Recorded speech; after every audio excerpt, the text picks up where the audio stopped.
Friends, പൊടിക്കൈയിലേക്ക് എല്ലാവർക്കും സ്വാഗതം. ഓണവിഭവങ്ങളിലല്ല, ഓണത്തിൻ്റെ ബാലൻസ് എന്ന് പറയാം. ഉപ്പേരി വറുത്തതിൻ്റെ കായത്തൊണ്ട്. ഈ കായത്തൊണ്ടാണ് ഇന്ന് നമ്മുടെ റെസിപ്പി. കായത്തൊണ്ട് തോരൻ. കായത്തൊണ്ടും ചെറുപയറും കൂടി ഇട്ട് തോരൻ വയ്ക്കാം. നല്ല ഒരുപാട് സ്വാദുള്ള ഒരു തോരനാണ്. അപ്പോൾ ഇനിയും ബാലൻസ് ഉള്ളത് ഈ കായത്തൊണ്ടാണ്. സൂക്ഷിച്ച് ഫ്രിഡ്ജിൽ എടുത്തു വെച്ചാൽ കേടുവരാതെ ഇരിക്കും. അപ്പോൾ ഈ കായത്തൊണ്ട് കൊണ്ട് എങ്ങനെ തോരൻ വയ്ക്കണമെന്ന് നമുക്ക് നോക്കാം.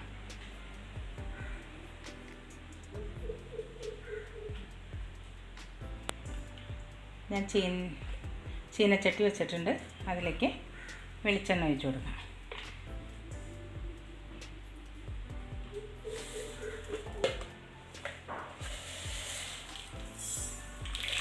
കടുക് ഒരല്പം കൂടുതൽ. അരിമണി ഉഴുന്നുപരിപ്പ് എന്ത് ആണെങ്കിലും ആവാം, എന്നാലും അരിമണിയാണ് കുറച്ചും കൂടെ സ്വാദ്. അരിമണി എടുത്ത് കൊടുത്തു.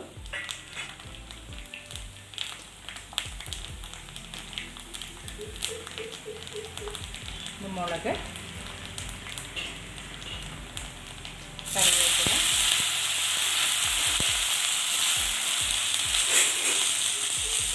എല്ലാം ഇളക്കിയിട്ട്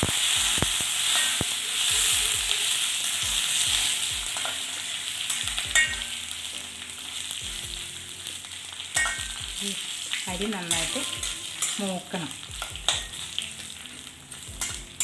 ഈ മൂത്ത് കഴിയുമ്പോൾ അതിനൊരു വാസന വരും. അരി നന്നായിട്ട് മൂത്തിട്ടുണ്ട്. ഞാനിവിടെ കായത്തൊണ്ട് അരിഞ്ഞ് വെച്ചിട്ടുണ്ട്. ഈ കായത്തൊണ്ട് വെള്ളത്തിലിട്ട് വച്ചില്ലെങ്കിൽ നന്നായിട്ട് കറുത്തു പോകും. അപ്പോൾ അതുകൊണ്ട് വെള്ളത്തിലിട്ടാണ് വച്ചിരിക്കുന്നത്. ആ വെള്ളത്തിൽ നിന്ന് നന്നായിട്ട് പിഴിഞ്ഞ് വാരി നമുക്കിതിലേക്ക് ഇട്ട് കൊടുക്കാം.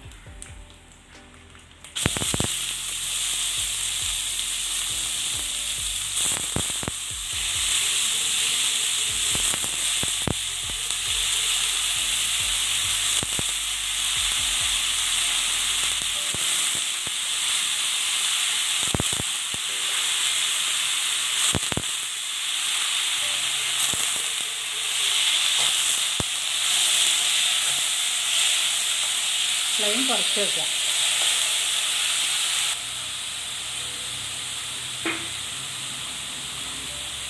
അല്പം മഞ്ഞൾപ്പൊടി,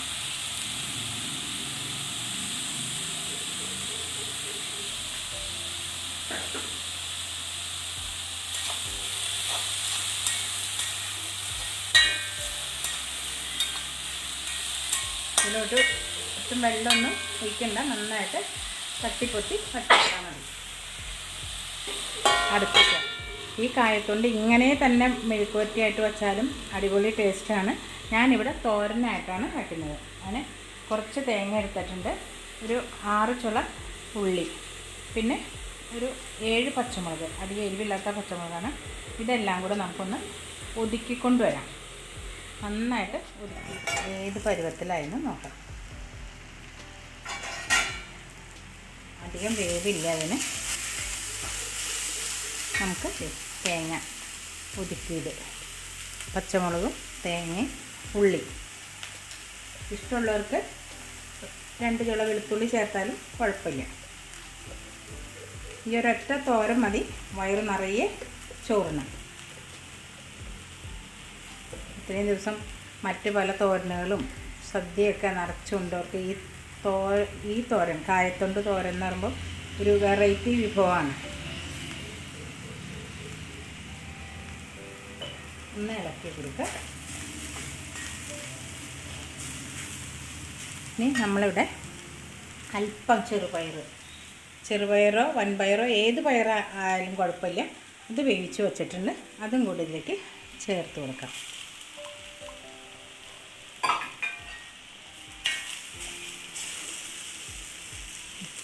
ഫ്ലെയിം മീഡിയത്തിൽ ഇടാവും. കായത്തൊണ്ടും ചെറുപയറും എപ്പോഴായാലും കായത്തൊണ്ട് നിങ്ങൾ കളയരുത്. ഇതുപോലെ ചെറിയ ചെറിയ പീസായിട്ട് ഫ്രിഡ്ജിൽ സൂക്ഷിച്ച് വെച്ച് കഴിഞ്ഞാൽ ഇതുപോലെ നമുക്ക് തോരൻ വയ്ക്കാം.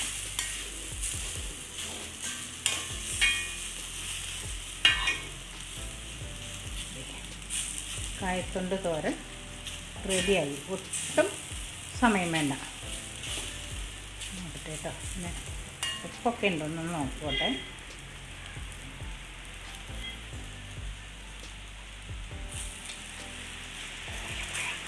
ഞാൻ കണ്ടല്ലേ.